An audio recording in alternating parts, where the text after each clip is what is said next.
Be in this for this long and to keep going, you've got to really have some deep-rooted love of whatever you're doing. Not everyone shares a child performer's dream.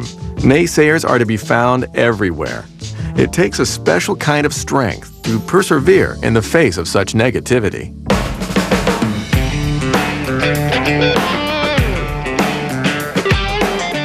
That was the case for an all-girl rock band from Palo Alto, California.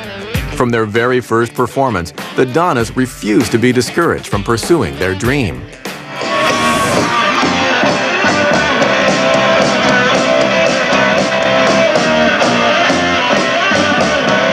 We played at our middle school at lunchtime in front of everyone in broad daylight.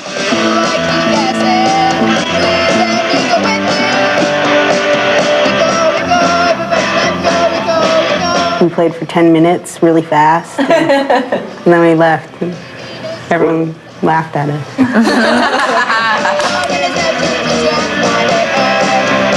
The other guys at the school that were in bands before our band had formed just were like, who are these girls wearing band t-shirts? And then they heard we played instruments, and they're like, I hear you play guitar. But you know, like, you have to be horrible, right? Do you even know what a solo is? Like, they really said things like that. It's not an exaggeration.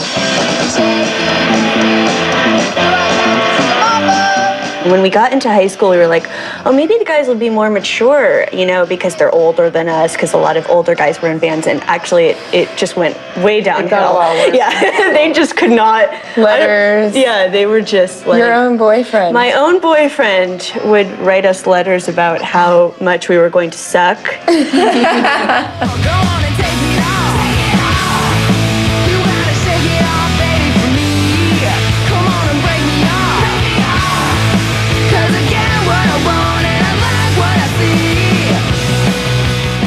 All of our families are really supportive, but I think then after, like, you've been in the band for a little longer, they kind of wonder, is that a good way to go for a career, or is it, should you go to college? It's a complete sacrifice to be a young person and want to be in this business, because you can't be a young person anymore.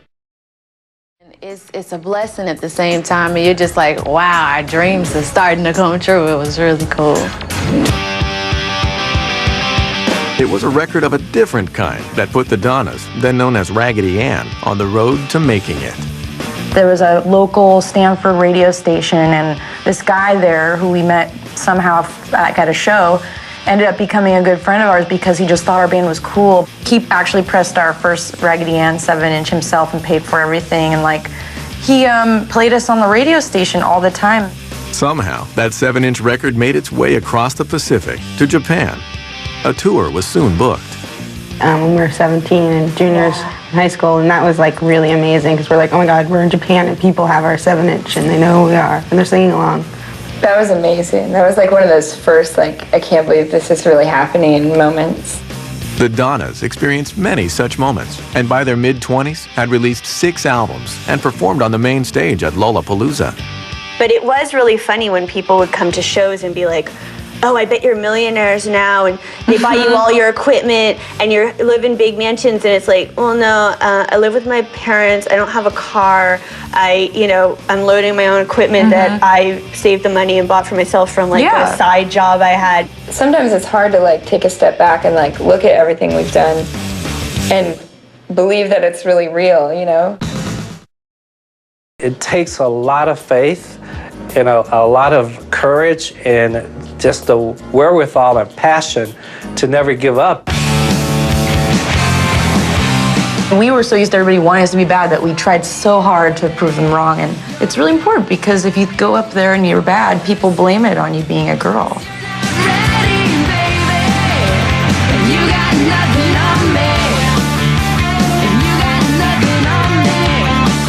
That's what the name of our book should be called, Prove Them Wrong. That's like what our whole motivation has been all along, is just to prove people wrong.